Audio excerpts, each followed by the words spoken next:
Party కార్యకలాపాలకు దూరంగా ఉండాలంటూ కిరణ్ రాయల్కి ఆదేశాలు ఇచ్చిన పవన్ కళ్యాణ్ గారు అసలు ఏం జరిగింది, ఎందుకు అట్లా ఆయన్ని ఇది చేశారు పార్టీ నుంచి? ఖచ్చితంగా ఇప్పుడు ఇట్లా మన ఏపీ రాష్ట్ర రాజకీయాల్లో చూసుకుంటే రోజుకొక కొత్త మలుపు అన్నమాట. మనం ఊహించని పరిణామాలు చోటు చేసుకుంటూ ఉన్నాయి. సో ఇప్పుడు ఏపీ రాష్ట్రంలో దుమారం లేపుతున్న న్యూస్ ఏదైనా ఇష్యూ ఏదైనా ఉందంటే ఖచ్చితంగా కిరణ్ రాయల్ విషయంలో. సో ప్రజెంట్ ఈయన మాత్రం జనసేన పార్టీ తరపున తిరుపతి నియోజకవర్గానికి ఇన్ఛార్జ్గా ఉంటున్నాడు. అయితే లక్ష్మీరెడ్డి అనే ఒక మహిళ మాత్రం ఈయన మీద కొన్ని ఆరోపణలు చేసింది. ఏ విధంగా అంటే నా దగ్గర డబ్బు తీసుకున్నాడు, 1,30,00,000 వరకు డబ్బు, అదేవిధంగా 30 సవరాల బంగారం తీసుకున్నాడు అనే విధంగా ఒక అలిగేషన్ చేసింది. అదేవిధంగా వాళ్ళిద్దరూ కలిసి ఉన్నటువంటి కొన్ని ప్రైవేట్ వీడియోస్ని కూడా రిలీజ్ చేయడం జరిగింది. సో పవన్ కళ్యాణ్ గారికి కూడా తను కోరుకోవడం జరుగుతుంది. ఎట్లా అంటే, సార్ దయచేసి మీరు రాష్ట్రం పట్ల అదేవిధంగా ప్రజల పట్ల ఎప్పుడు కూడా సానుభూతి చూపిస్తూ ఉంటారు.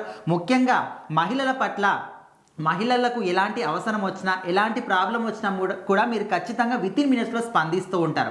సో అదేవిధంగా ఇప్పుడు మీ పార్టీలో ఉన్నటువంటి ఒక కీలకమైన వ్యక్తి నన్ను ఈ విధంగా మోసం చేశారు, మీరు ఏ విధంగానైనా కలిగించుకొని ఖచ్చితంగా నాకు న్యాయం జరిగేటట్టు చూడండి, నాకైతే ఏవైతే నేను తనకి ఇచ్చానో అవన్నీ కూడా తిరిగి నాకు ఇచ్చేటట్టు చేయండి అనే విధంగా తను కూడా కోరుకోవడం జరిగింది. ఆమె చెప్పిన స్టేట్మెంట్ని పవన్ కళ్యాణ్ గారు ఏ విధంగా నమ్మొచ్చు? అంటే ఇప్పుడు ఈయన కూడా నమ్ముతారు కదా, ఈయన చెప్పేది నమ్మాలా ఆమె చెప్పేది ఆయన ఎట్లా తెలుస్తుంది? సో అందుకోసమని ఇప్పుడు ఆయన కొన్ని ఆదేశాలు జారీ చేశారు. అధికారులకు కావచ్చు, పోలీసులకు కావచ్చు, క్షుణ్ణంగా పరిశీలించండి. ఈ కేసులో నిజంగా కిరణ్ రాయల్ది తప్పు ఉందా, లేకపోతే లక్ష్మీరెడ్డిదే తప్పు ఉందా, లేకపోతే ఇద్దరిది తప్పు ఉందా, ఒకరి మీద ఒకరు అలిగేషన్ చేసుకుంటున్నారా, ఇవన్నీ కూడా మీరు తెలుసుకోండి అనే విధంగా ఆదేశాలు ఆల్రెడీ జారీ చేశారు. స్టిల్ ఇప్పుడు ఆల్రెడీ ఒక అలిగేషన్ వచ్చింది కాబట్టి నిజ నిర్ధారణ అయ్యేంత వరకు కూడా ఆయన ఒక దోషిలాగా ఉంటాడు. ఎందుకంటే ఒక మహిళ కేసు పెట్టింది కాబట్టి.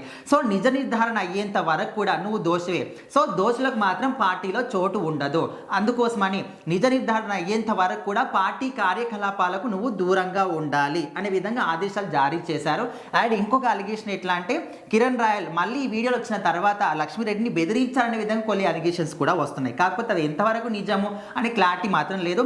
అండ్ కొన్ని ఆడియో కాల్స్ కూడా లీక్ అనేది తెలుస్తుంది. సో మొత్తానికైతే జనసేన పార్టీలో ఎవరైనా దోషులు ఉన్నట్టు తెలిసిన, అంటే నిజ నిర్ధారణ కాకపోయినప్పటికీ ఒక అలిగేషన్ ఉన్నప్పుడు ఖచ్చితంగా పార్టీలో ఎవరికి కూడా చోటు ఉండదు తప్పు చేశారని తెలిస్తే. మనము జానీ మాస్టర్ని కూడా ఎగ్జాంపుల్గా తీసుకోవచ్చు. లేడీ కొరియోగ్రాఫర్ తన మీద కేసు పెట్టినప్పుడు కూడా వెంటనే పవన్ కళ్యాణ్ గారు ఇంకా పార్టీ కార్యకలాపాలకు దూరంగా ఉండాలి నిజ నిర్ధారణ అయ్యేంత వరకు అని అప్పుడు చెప్పాడు. సో అదేవిధంగా ఇప్పుడు కూడా కిరణ్ రాయల్కి చెప్పడం జరిగింది. సో మరి ఇక్కడ ఆల్రెడీ దర్యాప్తు చేస్తున్నారు పోలీసులు. ఎప్పుడు నిజ నిర్ధారణ అవుతుంది, ఎవరిది తప్పుందని తొందరలోనే తెలుస్తుంది.